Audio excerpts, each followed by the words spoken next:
Thank you, Petri, and thank you, everyone here.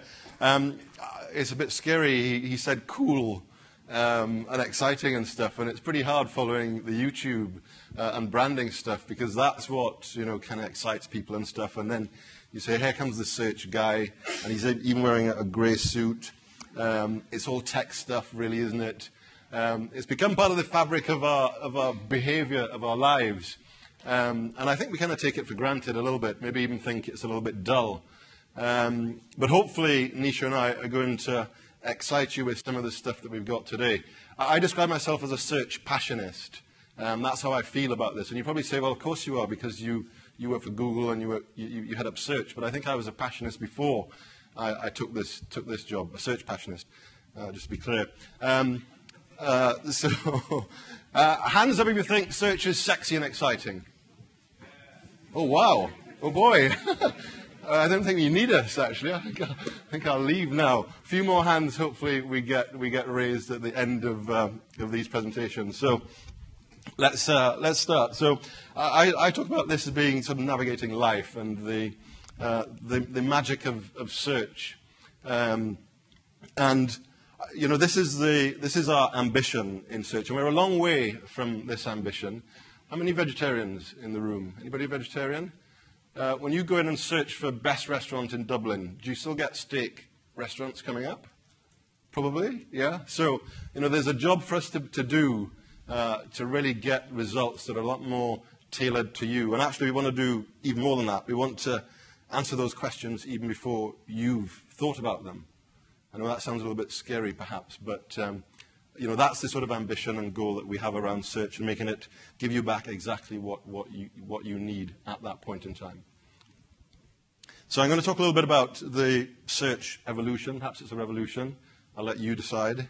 The predictive journey, and this is how search touches our lives and the solutions that we have as we move through a particular purchase journey that I think is relevant to many of us. I hope it is. And then talk a little bit about tomorrow's search. And then I'll hand over to Neisha to do a really deep dive on the shopping product, and I'll come back and close very quickly. So if you could start with the video, please. Hopefully you've had a chance to have a holiday or shortly. But if we could roll the video, please.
So, that I think, is one of the, I think, great search use cases that shows how it touches all sorts of things. It touches retail, it touches financial products, it taps into friends and connectivity and so on. And we'll keep this theme of that particular journey through this presentation and share with you some of the ways in which we influence those moments that matter, those points of intent where, and I do think search is the most intent-based marketing media that we have on the planet, but we need to do more than just understand intent, and I'll talk a bit about that as well shortly. So how does this all happen?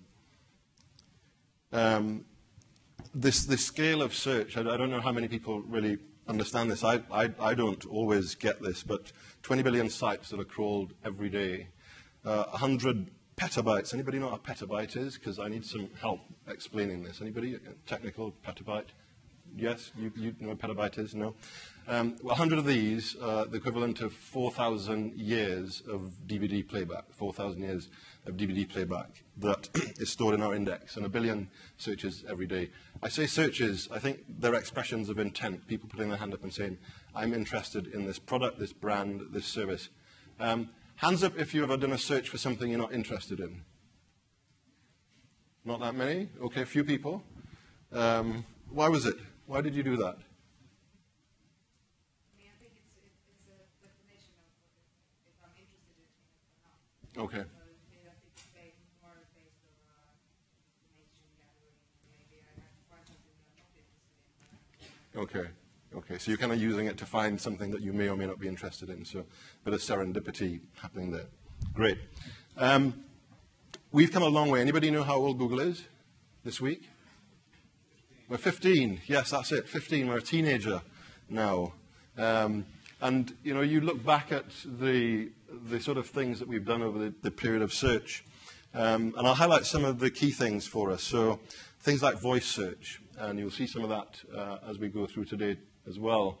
Things like other big things, universal search, where we began to pull images in and map information into search results. Things like searching by image, not just by text. Voice we've talked about as well. Things like the knowledge graph and being able to pull in what we call entities and put that into the search results and to showcase information that we think is really rich and relevant to that person that are putting their hand up and expressing intent. And then, you know, most recently we've launched things like intelligence features that allow you to say whether you're male or female, vegetarian or meat-eating, and so on. It allows us to serve you results, to serve users, your audiences, the types of information that is really rich and meaningful to them.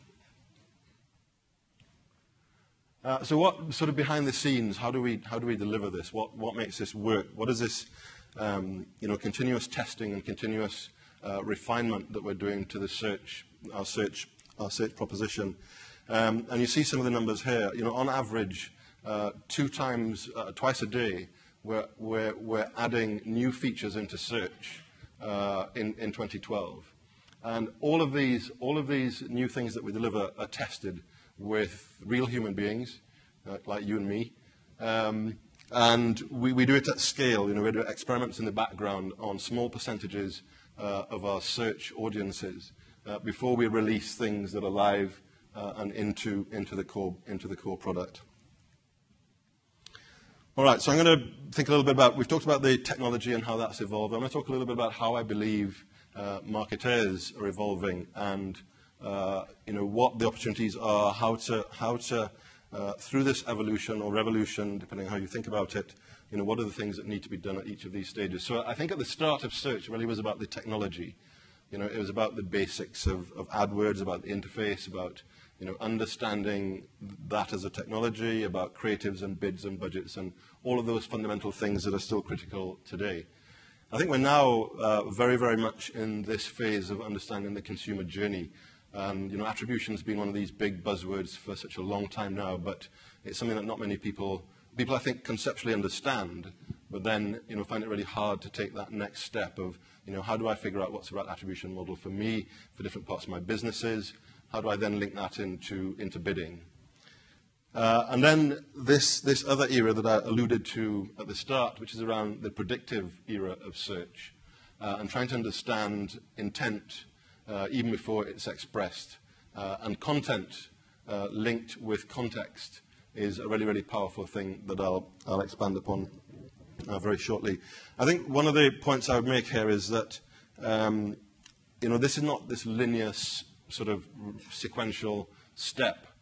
You know, all of these things are happening at the moment, and I guess the question for advertisers is, you know, which one of these is most relevant to you? What are the levers that are most important in each of these stages? Or should you focus on one in particular at the moment and then think about, you know, some of the elements in others? So let's look at each of these very quickly. I talked about, you know, keywords and creatives. Keywords are, the route into driving those people putting their hands up and saying, I'm interested. The keywords that you decide to select, to bid on, that is your coverage, your ability to capture. It's like your shop being open, and how many of those expressions of intent are you actually appearing against? So coverage, whether it's just in your own home country or looking at export opportunities, for example, is a pretty fundamental thing to be doing. And there are lots of opportunities in export that we know about and we see advertisers tapping into. Creatives, bids and budgets, setting your budgets in a way that if the return that Google gives you is positive ROI and it's better and more efficient than other mediums that you're looking at, then why wouldn't you consider increasing those? If you've got the inventory, if you're not supply constrained, why wouldn't you? And I know that sounds like you're giving Google a blank check, but that's what I'm saying. There's some really strong caveats there. If it's giving you a really good ROI, if you're not supply constrained, if it's performing better than the other options for you. Consumer journey and attribution. How many people are using last click models at the moment? Okay. Is that by default or design? Was that a choice, or did you just sort of default to it? Simplest, it's a choice. So, there's a lot of discussion around which attribution model is right. And I think that's probably not the right question to be asking. I think the question to ask is probably which attribution model is least wrong. And, first click can actually be exactly the right model. If you have a really simple consumer journey and there's a one-click, conversion, then of course that's the model for you. But there are many other situations where that's not the case, where there are a number of touch points as you go through this journey, online, offline, and understanding the relative weights that those have in driving a customer, a prospect to do the things that you're hoping that they're going to do is a really critical skill. And then not just doing that, ensuring that you've got sites that convert effectively, mobile sites, mobile optimized sites, tablets and so on, understanding online to store, and then linking that into automation, into dynamic bidding, and linking attribution into automatic bidding is another area of expertise that's important. And then in the predictive era, it's about things like looking at signals, about context. What device am I searching on? Where am I when I'm doing it? What time of day? These are all key components of context that when you link to intent, can become quite a powerful thing in driving your efficiency up, driving your business growth to the levels that you'd hope you'd achieve. All right, so it starts with user intent and then the keyword and the ad text, and of course you're hoping that you've got really, really good. How many people have mobile optimized sites? About half, I'd say. Okay. Lots of opportunity there typically, and there are lots of tools that we use. We work with advertisers to highlight the different conversions rates that you get across different types of devices, different times of day, different countries, and so on. Some really, really cool things that turn those into revenue opportunities. So real growth opportunities that are presented back. So do make sure that you're working with your Google account managers, industry managers, and so on to get the most out of these tools and processes that we're leveraging. All right. So just going through this journey, this consumer journey, what I'd like to do is to highlight some of the ways in which we inform that journey, how we help you as advertisers to tap into the opportunities here. So, the holiday, Bali holiday, that's the thing that people are interested in. Using Google Trends, we can show you things like related terms. We can show you things that are trending, rising. Then, of course, within the interface, within the campaign management tool, we can show you things like impression share. So how many times are you covered on those keywords? How many times are you appearing? How much competition is in the auction, and what are the average things? These are some of the basic things. I know many of you get this, so I don't plan on lingering on this. As we go into the next stage then of this journey, so we're looking at, before I do that, looking at not just the historical context, but also the future. You know, how can we, there are tools that we provide, that third-party tools out there as well, that will help to look at the future trends of some of this intent, and also look at things like seasonality and interaction between television and search. We know that television and other media drive people onto search. Being able to detect that and react to that and plan for that are all key components of this. And then, you know, I always sort of look at this number and say, wow, that's just crazy. How can that be? How can we have 15% new searches that we've never seen before on Google every week?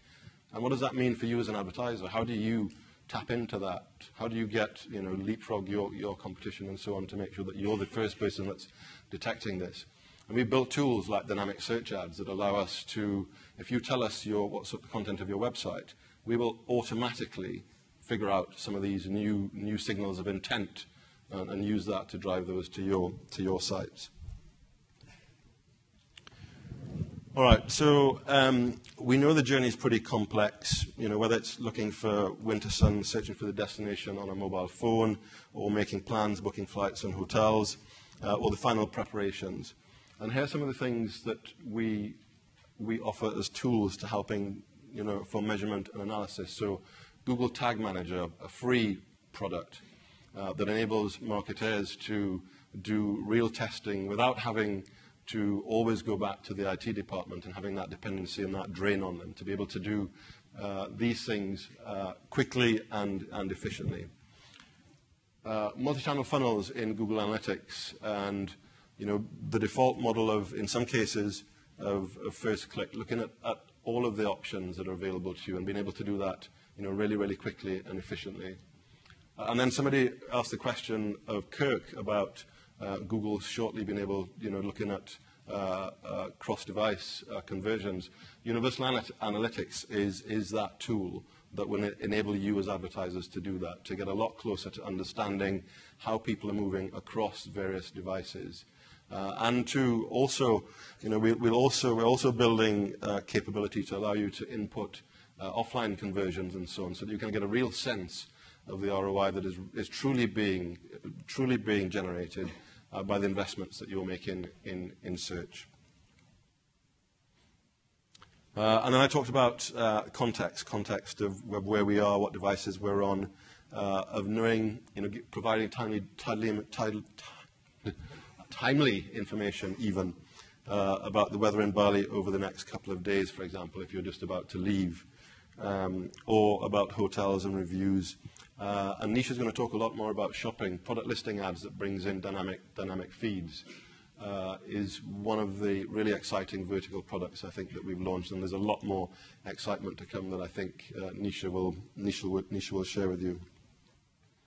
All right, so let's look at this journey a little bit. So Kuta Beach, Bali, these are the search results that you get. This panel over here is what I talked about of knowledge graph, where we've literally looked at billions of entities and tried to make sense of them across the web to deliver information that we think is relevant to that person who's looking for Kuta Beach, Bali, and give them information about points of interest and so on, bringing that directly into the results. Also sharing information like this about the humidity, the temperature, and so on for the balance of the week, or for however long they're going to be in that particular location. All right, so now we want to book the hotel. We're on to the next stage, Secret Escapes, hair, aggregator. You see now hair image ads coming into search. And we've launched video ads now. Anybody using video ads yet in the search results? You know, I would just encourage you to look out for those, because, you know, the CTRs that we see on those ads, the CTRs that we see on image ads are so much higher than text ads that they truly are driving incremental reach for you.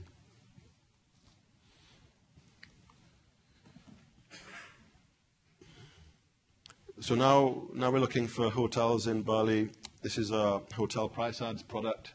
It brings in, again, this is another feed-based product that's looking at pricing, dynamic availability, and also bringing in reviews right in the search results. And of course, you might want to take a recommendation about restaurants. Same here, integrating maps into the search results. You can click on any of those, and you get information about reviews from other people who've been there. You know, all of this is happening in search, and I'm just taking you through this fairly simple journey of a holiday. So now you've gone, you're at the airport. I was at the airport this morning. I sat on a plane for two hours. That was pretty dull. Normally you can't do any searching on an airplane. We haven't got enough Wi-Fi on, but I was able to do some there. But we now have here offers that are being made available. And you can do geo-targeting on offers. So you geo-target airports, you can geo-target shopping malls, you can geo-target postcodes. And these offers here then allow you to close the gap between online and offline, because you're looking at redemption. Redemption could be by way of a voucher that's printed off, or it could be off the device. So really trying to close that gap between online and offline. And do this in a geo-sensitive context is another core search proposition that's relevant to this particular journey that I hope many of us have or will be going through.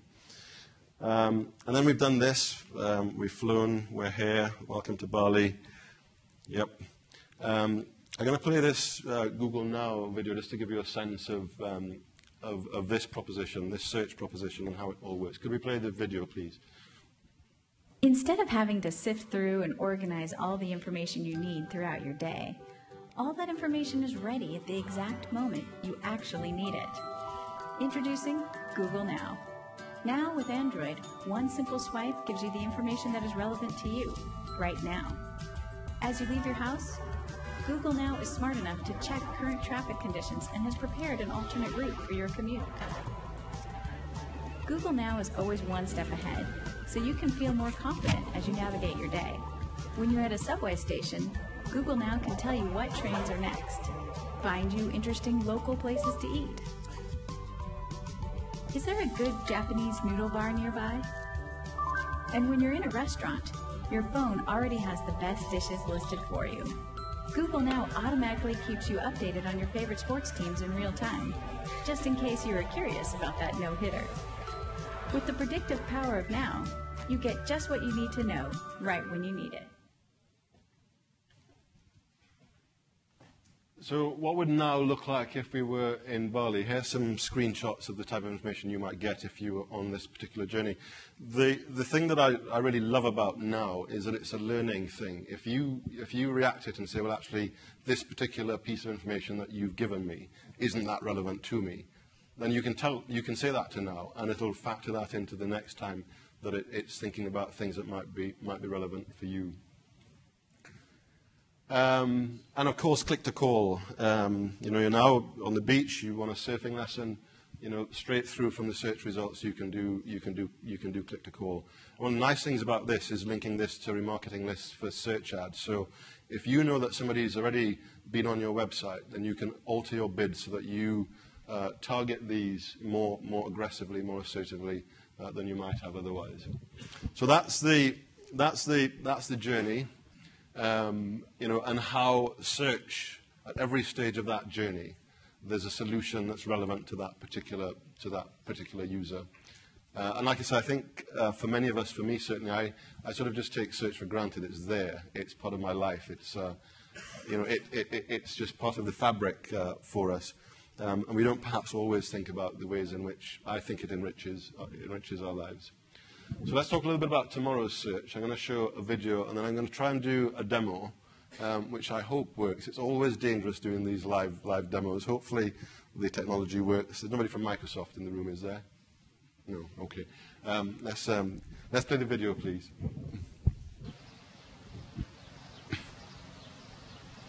How many people live in Cape Cod? The population of Cape Cod is 215,888. Awesome. What's the weather like in Yarmouth? It's 72 degrees and overcast. Here's the forecast for the next few days. Movies in Cape Cod. Movies playing in matching theaters. What is a humpback whale? Large whale noted for humping its back as it dives. Show me pictures of whales. Leaving in 5 minutes. Cool. I I need directions to Yarmouth, Cape Cod. Showing driving directions from your location to Yarmouth. I need a mechanic. There are several listings for mechanic within 10 miles.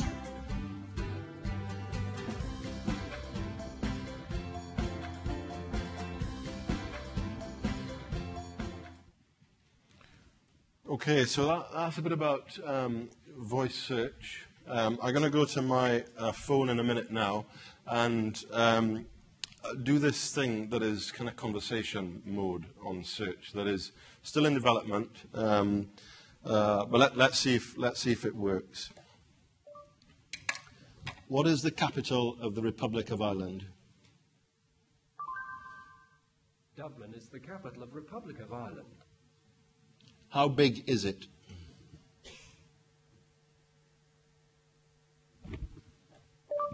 How big is it?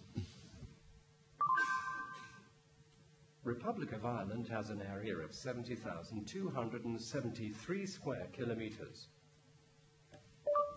What is the population? The population of Republic of Ireland was 4.589 million in 2012. Does it remind anybody of a Star Trek computer? Anybody into Star Trek, particularly? Somebody clearly is over here. So am I, by the way. What is the weather in Dublin? It's 14 degrees and mostly cloudy in Dublin. Will it rain tomorrow? Yes, the forecast for tomorrow in Dublin is 17 degrees with a chance of rain. Show me shopping malls there. There are several listings for shopping malls near Dublin. How can I get to Jervis Shopping Centre? Getting directions. I won't actually take you through to maps, but it will literally give you directions from here to Jervis. Call Jervis Shopping Centre. Calling.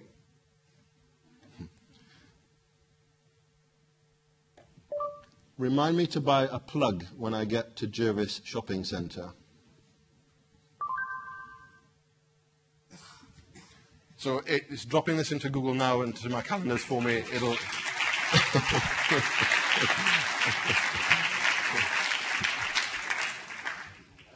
Can I just check how many people think search is sexy now?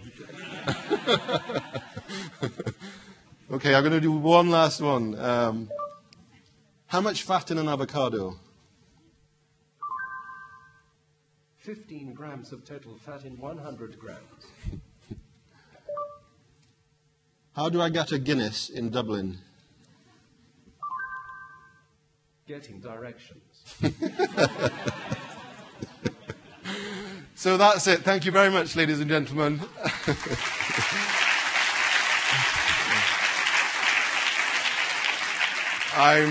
I'm now delighted to hand over to Neisha, who's going to take you through some of our shopping propositions. So please welcome Neisha on stage. Big hand.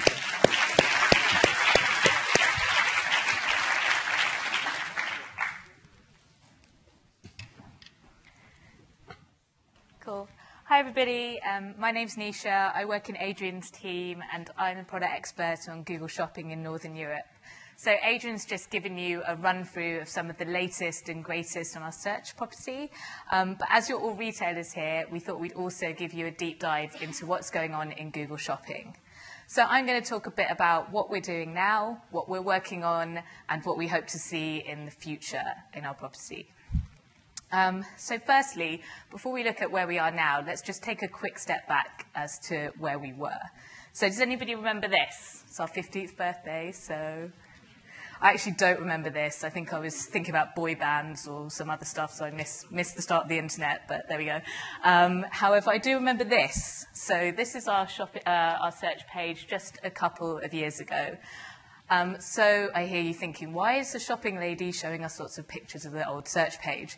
Well, two main reasons. One, just to think about how long we spent answering our user queries with a text ad. And then two, just to think about how quickly we've changed that all. So you saw from Adrian's examples, it's much more image focused, we have maps, it's much more immersive. And it's because we realized that our user expectations were changing, and we had to change too. And what does that mean? So as a lady who has her credit card stored in way too many shopping clothing sites, I know that I am a demanding consumer. So users are shopping across devices. They're shopping on their mobiles, desktops, tablets. They're shopping online, they're shopping offline. Also, we're more demanding, so we want to purchase immediately. We want excellent service. We want fast delivery. We want to see reviews. And frankly, as great as a 95-character text ad is, it's not strong enough to do all of that. So we really had to rethink how we surfaced our user data. So where are we now? What we realized is that if we really wanted to start doing a better job of answering the user query, we were going to have to partner with our merchants to do that. And so we launched just over 18 months ago, which feels like it's flown by to me, product listing ads. So how many people are using product listing ads here? Oh, everybody. Excellent, nearly everybody. So great. We've seen amazing results from this format, and it's been amazing to work on launching it in Europe. But yeah, it requires a whole different philosophy. So we kind of ignored the keywords, ignored the text ads, and we've moved to this deeper partnership with our merchants where we work on surfacing their inventory through feeds. Right, so we're now automatically serving your ads based on your feeds, and we're automatically generating your ads based on your feed. So it's a really different ball game that we've all had to get used to.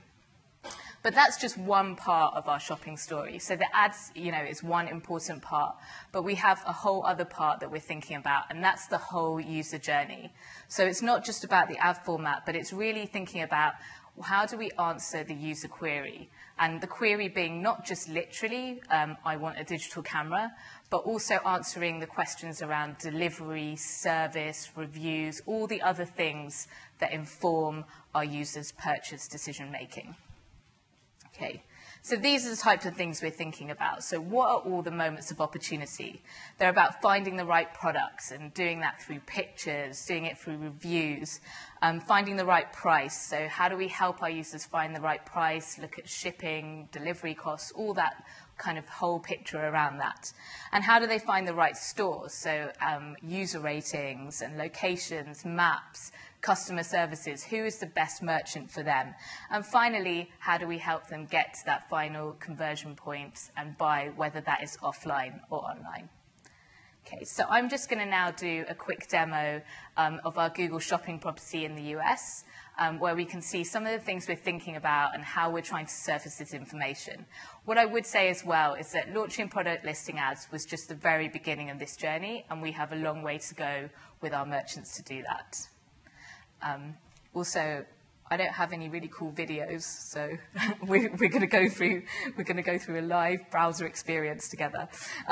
Great. So this is our shopping property in the US, google.com/shopping. And if you haven't already, I really recommend just going in there yourselves and having a play around to see the type of things we're doing and to see, hopefully, what our property internationally will look like in the not too distant future. So I'm going to type in Nike Air Max, of which I have a pair, but they don't go with this dress. So here we can see a very visual result to our query. So we've got big pictures because apparel is very visual. And I'm just going to compare that quickly so you can see. I've already pre-typed this in, Nikon D5200, and this is for electronics, right? So it's actually very much more list-based. You can see the two UIs there. And that's one thing we're straight away thinking about. So at the moment, we're serving pretty much the same product listing ad on the search engine results page for every single product. And we need to think about how do we serve different ads for apparel or for electronics. So apparel is visual. We should be surfacing more of that sizing and images. But electronics, does a user really need to see 5 different pictures of the same camera? Or actually are they more interested in us surfing specifications and reviews and all that kind of stuff? So I'll carry on with my trainers. And I'm going to pick these guys because they're pink. Right. So straight away, this is our property now. And you can see here are some of our product listing ads. But we've also started surfacing things like sizing, right? So we're asking our merchants, and this is something I really recommend doing, like if we ask for certain feed specifications, please provide as many as you can, because we are playing with that data and trying to use it in a really useful way. So straight away, we started highlighting sizing data. And we will actually, if you keep an eye on these guys here, we'll change the auction, except it didn't change. That's great live demo. But yeah, we will be changing the auction if the merchants didn't provide those sizes. All right, so you can see it changed there. So right now, straight away, I know all the merchants that are selling my shoe, and they're selling it in the size that I want. Okay. I can also see some visually similar items. So we're trying to make sure that the browsing experience, we're helping, again, the user find the right products. So these are all kind of visually similar, slightly garish sets of trainers that I might buy. But what else are we thinking about? So we're thinking about how to work with our consumers as well on getting more reviews and really like linking that whole social part of the buying process. So if I go here, I can open this up, I can rate my product. I loved it, even though I don't have it yet. And I can write my own review, and I can publish that to the web as well, which I won't do. We also just released here as well shortlists. So this is something, it's like a wish list, right? So I can make and save to my Google account shortlists, then like write a little note like, "Dear Mum, please buy these for me immediately, love me," and send to her, that type of thing. So that's another way of kind of taking notes, keeping that relationship going with your products till the purchase, till the conversion part happens. Okay? Now I'm going to flip back to the cameras again. So here we have, again, a more kind of list-based view of the shopping results. And we can see things like offers. So here, we're allowing our merchants, we're trying to participate with them to highlight things like promotions and offers that all influence their business models. So we have here one special offer. And if I scroll down, you can see that that's there. Okay, so this is an offer-based product. It's called Merchant Promotions. We have it in the US, and we hope to have it in the not-too-distant future here. And it allows you to differentiate based on particular offers that you might have. Okay. And then the last demo that I'm going to do in the actual space is about imagery. So I'm not sure if any of you have seen this before, but we basically have a mad warehouse in Mountain View in our headquarters where a load of toy manufacturers sent all their toys, and we literally took pictures of them from every angle. So let me just make sure that's big enough. So you can see there, we can just spin it around. There's like C-3PO, is that him? No, I'm not sure. Those guys, though, they look familiar. And just for the girls, well, for me, really, there's Barbie too. That's my favorite. Cool. So, but, you know, those are toys, and joking aside, imagery is a massive part of purchase decision making, and we want to make sure we work with our merchants to surface this data, to make sure we're really providing the technology and a platform where our users can connect to merchants and find the products that they're looking for. Okay, I'll just go back to my slides now. Thanks. Cool. So what are we thinking about? That's what exists now. What else are we thinking about in the future of shopping? So one is new opportunities in new markets. The second one is our auction and relevancy. The third one is all screens, so mobile, tablet. How do we really make sure we're on all devices? The fourth is feeds and campaign management, and I saw a lot of you manage product listing ads campaigns, so I'm sure you have some feedback on that process. And the fifth one is merchant differentiation.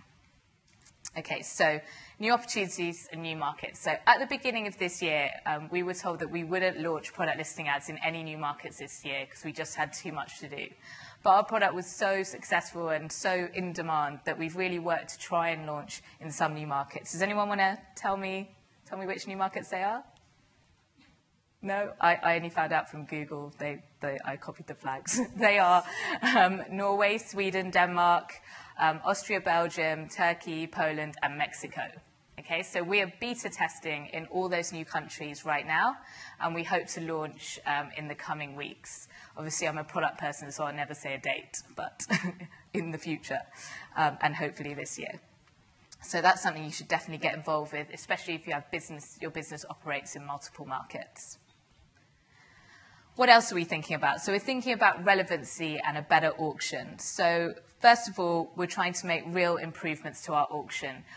Product listing ads, as I mentioned, we actually are in our infancy. We only launched just over 18 months ago, and we have had a whole new learning technology to contend with. So what is the best offer to serve against a query, and how do we learn what that is? So we've had this time to collect the data, and we now feel more confident about our ad serving abilities. So we've made some changes, they're rolling out right now, and we hope that our advertisers, if they're bidding sensibly and budgeting sensibly, should be seeing some positive changes in terms of traffic increases with our product. We're also thinking about delivering a relevant shopping experience. So I spoke about this a bit earlier, but essentially it's really about what is the best ad format for every category. So as I said, right now we're serving the same commercial unit for every category. This is a mock, but we're thinking about how do we serve different types of entities, different types of ads actually on the search engine results page. And that's something that we love feedback on as well. So we base that on user behavior, and you might see, different UIs and experiments turning up all the time.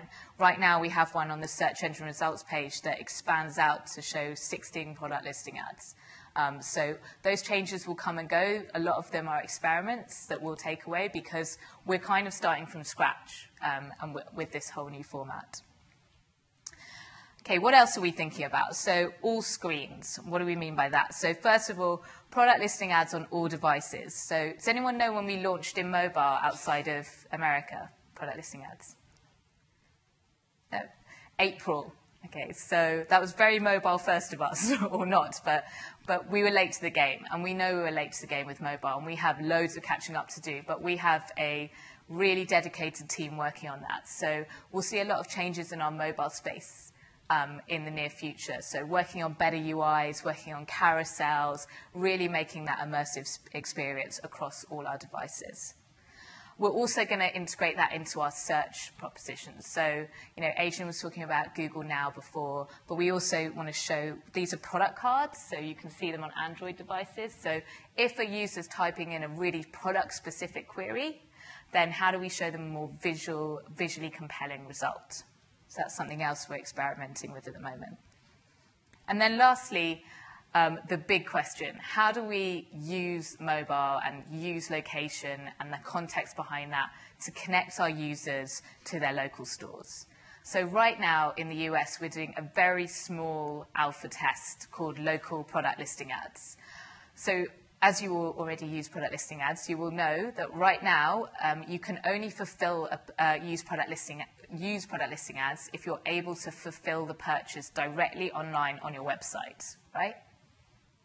Local product listing ads allow you to upload local feeds of inventory from your stores, so from your local stores. And then we will serve, you can see there, a Google-powered local page. So when the product listing comes up, it will say it is 0.2 miles away. So those headphones are in stock 0.2 miles away. And then the user has the choice whether to fulfill the purchase online or whether to just go and get it straight away from the shop. Okay, so we've got some really big beta testers on that in the US, and that is a large focus for us from a product perspective to get this right, to get that kind of offline fulfillment right. So we're working on it, we'll iterate, and we hope to see something like this product, or very similar, early next year outside of the US. Okay, what are we thinking about number 4? Feeds and campaign management. Okay, so who, actually, before I go on to this, who manages a product listing ad campaign directly and uses the Merchant Center? Anyone? Who really likes the Merchant Center? One person, yeah.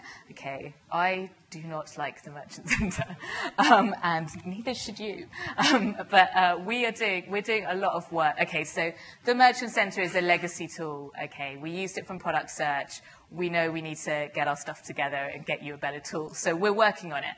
The first thing we're doing is launching what we call shopping campaigns. Okay, so we're launching this softly in a few months and more externally in 2014. So shopping campaigns is a whole new way of managing product listing ads, and it will be in the AdWords front end. So right now, we kind of retrofitted our product listing ads management into AdWords, got it in there, and it wasn't that intuitive, but it kind of worked, so it's fine. That is not a long-term solution. So we are launching what we are calling shopping campaigns. So they allow you first to have a more retail-centric campaign management. So you upload your feed, and you're going to get a much more visually representative idea of what on earth is going on in your feed. So you can target, you can like centralize your products, all in a way that makes business sense to you. So that would be one major improvement. The second one is we're going to give you advanced reporting. And by advanced reporting, I mean much better reporting than the minimal reporting that we give you now.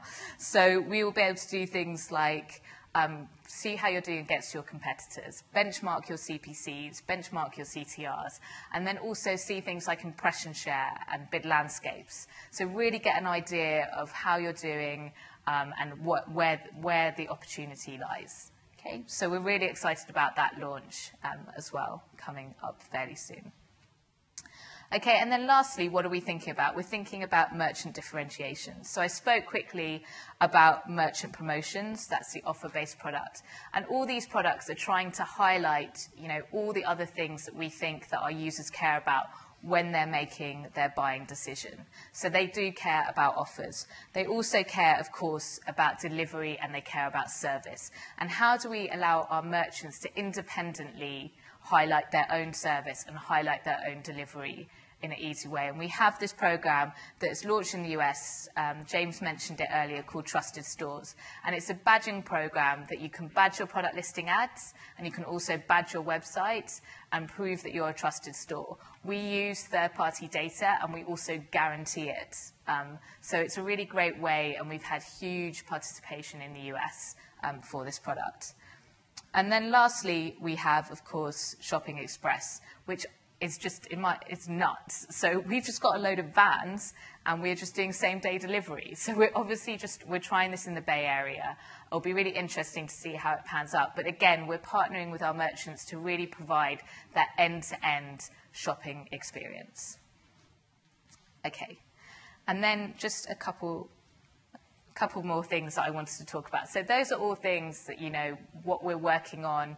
It's not all released yet, but that's the kind of way we're going. But what are all the other wider things we're thinking about? I've just got a couple of other points. So one is YouTube and product listing ads. So we saw from Kirk some really amazing stuff. He wanted to buy that black peekaboo dress. It wasn't in his size. What if there was a product listing ad there that showed him visually similar dresses, and he could have got that one? That kind of thing. How do we integrate our product listing ads across all our platforms? So display and YouTube and all that, all those other things. So from YouTube, we're finding that consumers are using it more and more to see reviews, to use as a reviewing platform. So how do we link those two ideas and make sure that once they've made further in that decision-making process, we've actually linked them with the products that they're looking for? And then lastly, this isn't actually a Google product, but it just speaks to the kind of cross-device and being on all devices. Has anyone heard of Glacian? I'm obsessed with this idea. So Glacian is basically an app that they've made on Google Glass, right? So you put your Google Glass on, and then I'll say, oh, over there, okay, Glass, I really want that because I like that lady's scarf. And Google Glass will scan and look at the scarf and then show me either the scarf or visually similar results, and then I can have it too. So that truly is a creepy / cross-device product experience that that we should all be thinking about.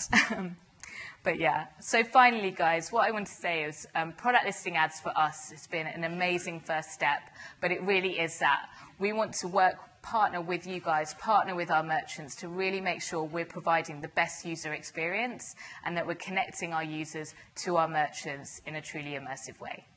Thank you.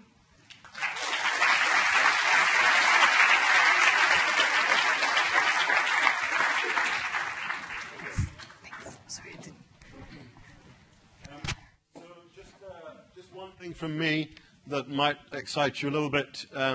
Some of you have one of these in your bag, which builds on this glass idea that Neisha just shared. We can't demo glass to all of you, I'm afraid.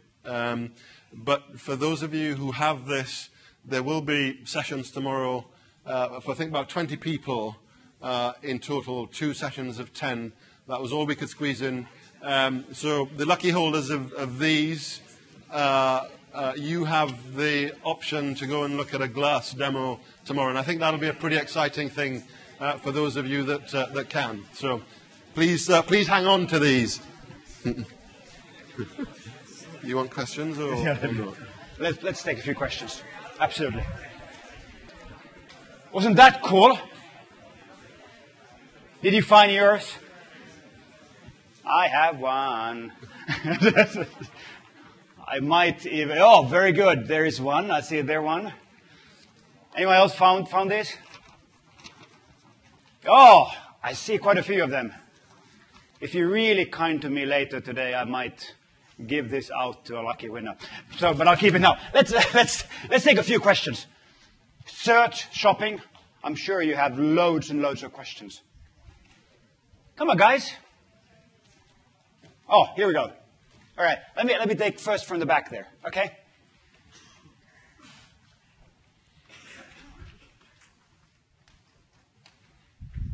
Hello. Just a quick question from me. Are you seeing big differences in how many people are you clicking on paid adverts versus organic adverts as the percentage is changing over the years? So if we look at organic search engine results versus paid for results, is there more being paid for nowadays than being free? I don't actually know how that's changed over time. It's not something I've looked at recently. I don't know, James, anybody else who's working in the UK team or in another market. I don't know if you have any data points on that.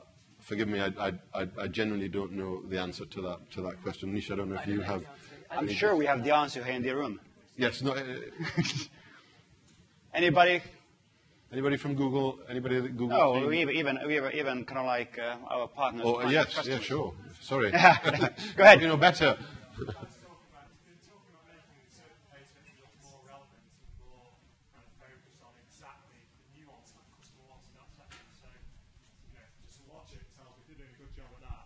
Stealing share from the organic part of search. Is that not fair? Did anyone get the beginning of what I was saying? I'm not sure. So I'll repeat again. I suppose as you're getting better with your paid search results, you're making them richer, more information, more relevant. Surely people are clicking on the first ad they see, and that's satisfying their need better than ever before, which kind of makes you feel that you are probably stealing share from organic search. Yeah, I mean, I don't know the answer to the original question, but I would say, we work on our team on the ads products, but that doesn't mean, there's also loads of work going on the search engine, on the organics results as well. The whole search page is changing, not just the ads part of it, and we're making it richer to, if we have to stay relevant for our users, not just for ads, but for our search results also. I think the knowledge panel is a good example of, also enriching the, if you like, the free services that are offered on the page. And that really is quite a rich experience. That is not a charge for experience. There was another question, I think, over here. Over here? Yeah. Yeah. You just mentioned that you're baiting in Mexico and Norway and a few places like that. Is there any idea or time frame for when it's going to be launched in places like Ireland? Ireland, yeah. So my boyfriend is actually Irish, and that's the only country that we're not launched in that I look after. So, but basically, so there will be no new countries this year, but in 2014 we are definitely going to relook at the new countries, and I would say early next year will be our next batch of countries, which hopefully, well, I won't promise anything, but. Any other questions? There.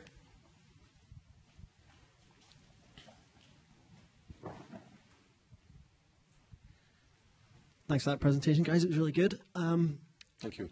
As a lot of people here probably manage either their own search campaigns or might work as PPC managers managing campaigns, there's lots of cool new things that you can do, like you're saying about these, the kind of local search results and like using enhanced campaigns. And as they all start to pile up on top of each other, you've kind of got more to do and more to manage. Do you have any tips on kind of being efficient with the management of this so that you can get kind of good insights in kind of a timely manner? And like think about the attribution model that you use. You mentioned attribution models, and what are kind of people tending to do and finding good results? Because if you are a paid search manager or the person managing it, you're going to be asked, okay, well, what's the ROI of last click most of the time? So how can you be fair in terms of giving credit to all these different bits, like a local search in a shop, and how it then like leads to sales and things like that? Yeah, so it's a consumer journey question, I think, around how can we make sure that we're valuing all of the relevant touch points and doing that fairly. And my point on this is you're never going to get this 100% right, and so it's about experimenting, it's about testing, and you'll find that in our experience, some models will give you exactly the same indication. The CPA trend will be similar for all of them, but you'll find on some keywords, on some campaigns, that they're quite different, and those are the ones that become interesting, because you then need to make a decision about which one of these models is less wrong, and how do I use that. So that's one around the question of attribution. But you also, I think, raised another question about all of this stuff that we're doing. And I Neisha and myself, we work in search, and I find it horribly complex. We have probably 80 to 100 features in search right now, and we keep launching new stuff. So I don't know how people in the audience feel about the complexity of search, but I think we need to do a much better job of saying, look, there's signals in Google that we can look at in terms of adoption and benchmarks and so on. The ideal for us, I think, would be able to say to you, look, as an advertiser, we think there are 3 things that you should focus on first, and to have those appear in a Google Now way, on your device, say, or on the AdWords interface, or whatever it is that enables you. We do some of that heavy lifting. We do the kind of find the nuggets of gold that are perhaps most relevant for you in trying to drive. For any performance advertiser, I think there are 2 key goals. It's one, how do I drive more volume, and how do I drive efficiency, and you want to do both at the same time. So, if we can take those 2 dimensions and serve you with, here are the 3 things that are most going to have that impact on your business, then I think that would be an interesting place. Would that be helpful to people? Would you be interested in something that did that work behind the scenes and took the complexity out and gave you some suggestions on what you could do? I think that would be a good feature, maybe sort of like the kind of quick wins that are going to have the biggest impact, because as you say, there are a lot of features, and I would sort of think, is it worth me setting up specific ads for people that are within a 10k radius of this store, because that's a lot of extra time, a lot of extra work for me to do that, versus what's the volume going to be on people making those like little searches, and then I'm going to have to report on that separately. And imagine that anyone do that, whether you're in an agency or whether you're an in-house advertiser, you're going to have limitations on the amount of time that you can spend doing that. Yeah, and you might want to build on that to say, okay, here are the 3 things. Just click this button to implement, and then just click this button to undo. That test to get you back to where you were before. Yeah, or maybe even some sort of like prediction kind of. Cool. Very good. Thank you very much. Anything else? It looks like we'll take 2 more questions. We'll take over here was 1 question, and over there is another. Yeah, exactly. Sorry, this gentleman's had his hand up for Did you spot him, Petri, or not? Okay, I'll take He's had his hand up for a long time. Really? Yeah, I don't know, maybe somebody else did he did keep as it well. up all the time, or did he bring it down? Right, we'll give him, we'll take 3 questions still. Well, let's start, oh, it's over there. Okay, we'll start with you. You are on the air, so to say. Thank you. I feel bad because I have 2 questions, but they're very short. Oh, 2 questions! Sorry, sorry. Very short. No, go ahead. Okay. About PLA, so the demonstration you mentioned about the 3D images in the feed, what about video? Is there any plans to allow us to associate even YouTube videos with a skew? So, that's question 1. And question 2 is just you mentioned about the change with the reporting for PLA. Is there a thought, a plan to bring back average position? Because that was there originally and it went away. Or would you think it's not relevant for PLA? Yeah. So the first question, video, that's a whole part of our YouTube piece. And we're definitely thinking about it, but it's a while away. So even the 3D images, that's US only at the moment, and we need to internationalize it. But YouTube and video in general is a big part of our strategy in terms of how do we work together and bring these products together, especially things like, Burberry and people like fashion catwalks, how do we integrate our products with all that stuff? So it's definitely a topic for discussion, but we don't have a clear roadmap for it yet.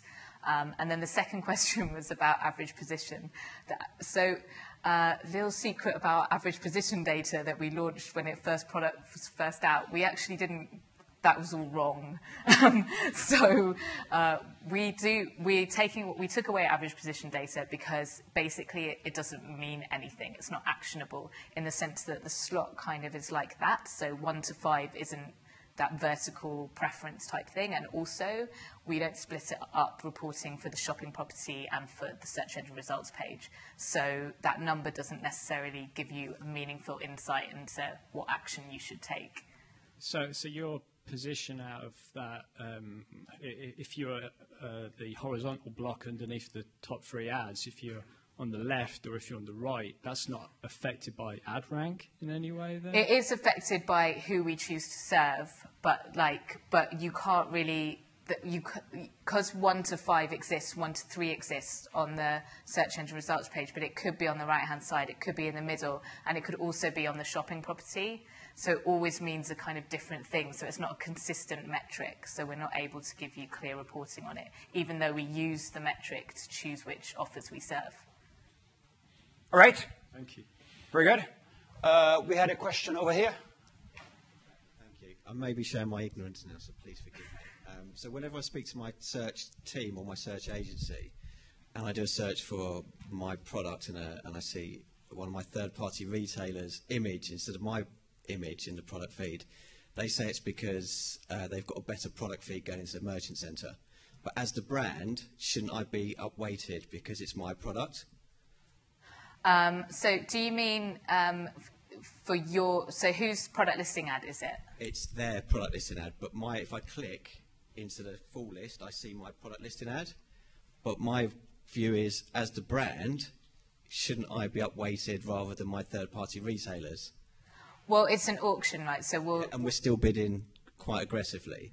But my search team, my search agency say it's because they got a better product feed into the merchant centre. Yeah, and so we're an Adwords Auction, so similar to your text ads, to the text ads auction, slightly different because we use feeds, but it's the same concept. So we're using signals, not only a good quality data feed, which is the best thing you can do for product listing ads, it's the most important thing you can do, but also user behaviour. So it's likely that as well as having a better feed, those merchants also have a better click-through rate and more interaction. Well, none of them bid on our PPC branded search terms, but they appear on our branded search terms for PLAs.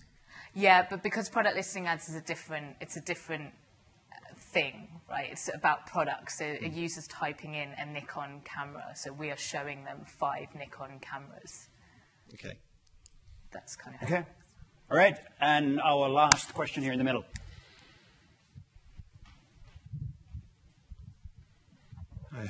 I didn't say thank you last time. Really good presentation. Thanks. That isn't my question. My question is, I've got lots of information, lots of different places. I've got my CRM information, I've got my analytics information, I've got information in AdWords. And I make all my decisions in AdWords. That's where I'm operationally making decisions. And I know that you guys, we've linked analytics and AdWords, and you guys have helped us do that. But I'm wondering, what are you guys doing to invest in getting our intelligence into the place where we make our decisions, which is AdWords for me? It feels like it's a common problem with other people that I speak to as well, that you kind of take an inference from over here, and then you've got to put it into, say, your bidding strategy, but it's not. It's not linked. It's like something that you've had to kind of overlay, I suppose. I don't know if I've made myself clear. Yeah. Yeah. Well, I mean, one thing I would say is that you're a customer who possibly wants to share data with us, but that's a sensitive area. So in general, we are thinking about ways of how do you choose if you want to import data to us and all that kind of stuff. But it's generally a tricky area, I think, to get right for all customers. But it scares me particularly when I'm using your automated tools, and they're going to work for me today, they're brilliant. But then tomorrow, when I've got some more intelligence that I want to get in there, it doesn't feel like it's an easy solution for me. Yeah, I mean, I think there is a job to be done. I mean, the whole area of data is a pretty interesting thing, and managing first-party and third-party data. And if you want to optimize to a conversion, then there's a number of things that need to be done to make that happen. But if you want to optimize to customer lifetime value, then quite often you need to link into your CRM systems to get that sort of intelligence and so forth. And I do think we need to do a much better job than we've managed to do so far. And certainly to have it in one place. I mean, that would be, enter data once, look at it once in the same place, consistent formats. Wouldn't that be a great place to be at? And we're not there yet. And there's work to be done, and we know that. Very cool questions. I like you. You're a good crowd. Please give a big hand to Adrian. Thank you.